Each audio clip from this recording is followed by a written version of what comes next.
Students, welcome to online class theme 10th max 6th chapter trigonometry thinking corner page number 257. First one, what type of triangle is used to calculate heights and distances?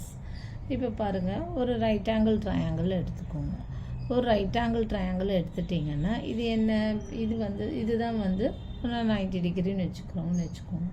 So theta வச்சா இது hypotenuse and this is opposite side and adjacent side.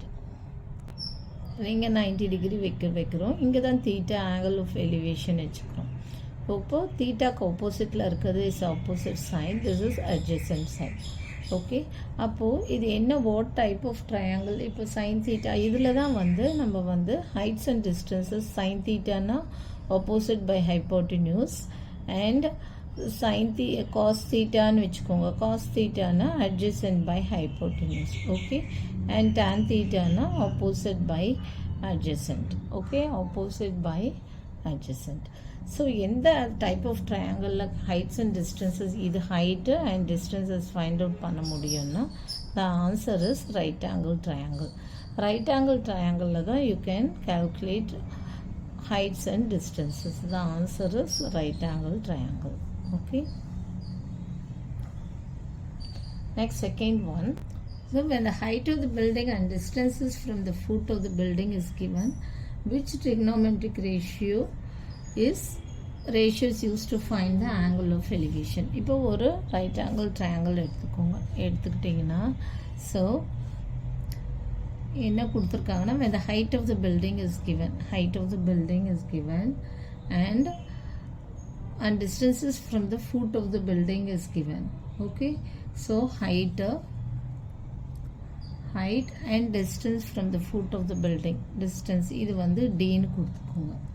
so இது என்ன, angle of elevation கண்டுபிடிக்கணும். angle of elevation கண்டுபிடிக்கணும்னா என்ன பண்ணணும்னா, இந்த angle of elevation ஹைட்டும் டிஸ்டன்ஸும் கொடுத்துருந்தாங்கன்னா எப்படி கண்டுபிடிப்போம்னா opposite by adjacent. so tan theta equal to angle of elevation எப்படி கண்டுபிடிக்கணும்னா tan theta equal to opposite by adjacent equal to என்ன, h by d. so when height and the distance is given from the foot of the building is given, which trigonometric ratio is used to find the angle of elevation? opposite by adjacent. so என்ன trigonometric ratio no? the answer is tan theta. tan theta is, this is the answer. tan theta is used to find the angle of elevation. okay, next third one. If the line of sight and the angle of elevation is given, then which trigonometric ratio is used to find the height of the building and to find the distance from the foot of the building கேட்டிருக்காங்க. So ஒரு right angle triangle வரைஞ்சிக்கோங்க. Okay, வரைஞ்சிட்டிங்கன்னா இது என்னென்னா இது angle of elevation, that is this is called as the line of sight கொடுத்துருக்காங்க. Okay, அதுதான் hypotenuse. Okay, அதுதான் ஹைப்போட்டென்யூஸ்.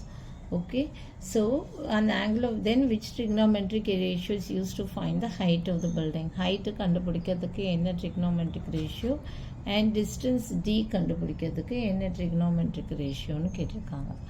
ஸோ இப்போ நம்மளுக்கு angle of elevation height கண்டுபிடிக்கிறதுக்கு என்னென்னா, first one to find the height of the building அப்படின்னும் போது என்னென்னா sin theta equal to opposite by hypotenuse. opposite by hypotenuse na opposite என்ன, h by hypotenuse.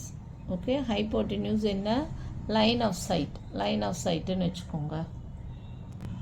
the hypotenuse is line of sight. so sin theta equal to h by hypotenuse is line of sight. okay, line of sight. அப்போ h equal to, this implies h equal to என்ன, sin theta into line of sight.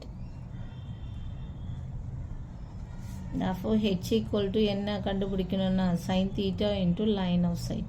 அப்போ first oneக்கு என்ன ஆன்சர்னா, which trigonometric ratio is used to find the height of the building na the answer is sin theta. first oneக்கு என்ன, sin theta. ஏன்னா sin theta ஒரு இது எடுத்துக்கிட்டோம்னா இது line of sight, that is hypotenuse, angle of elevation. Opposite வந்து height distance, அப்போது opposite by hypotenuse. அப்போது sine theta தான் வந்து டு ஃபைண்ட் த ஹைட்டு கண்டுபிடிக்கணும்னா ஆங்கிள் ஆஃப் எலிவேஷனுக்கு ஆப்போசிட் என்னென்னா opposite by hypotenuse H by line of sight. அப்போ H equal to sine theta by line of sight, therefore H equal to sine theta into line of sight. அப்படின்னும் போது sine theta is use to find the height of the building. Next second one பார்த்துட்டிங்கன்னு வச்சுக்கோங்க, to find the distance. To find the டிஸ்டன்ஸ்னும் போது இந்த இதில் பாருங்கள், டிஸ்டன்ஸ்னால் என்ன, அட்ஜசன்ட் பை ஹைப்போட்டினஸ். அப்போ காஸ் தீட்டா தான் வந்து டிஸ்டன்ஸ் கண்டுபிடிக்கிறதுக்கு formula. Cos theta equal to distance D by line of sight, that is hypotenuse. Okay, அப்போது டி ஈக்குவல் டு என்ன, cos theta into line of sight. அப்போது which is used to find the distance na, that is distance d. Distance d equal to இது வந்து height h equal to, okay, which theta is used to find the distance from the foot of the building na, the answer is cos theta. The answer is cos theta. இது first one க்கு, இது second one க்கு. That means if the line of sight and angle of elevation is given, then which trigonometric ratio is used to find the height of the building na, sin theta. இது வந்து cos theta. இது எப்படி cos theta na, again சொல்கிறேன், இது வந்து adjacent by hypotenuse, that is d by adjacent by hypotenuse na என்ன, d by line of sight. அப்போ என்ன இது யூஸ் பண்ணுறோன்னா adjacentக்கு cos theta. அப்போது sin theta வந்து height of the building, distanceக்கு வந்து cos theta. ஓகே, அவ்வளோதான் இந்த sum. Thank you. For more videos please subscribe our channel.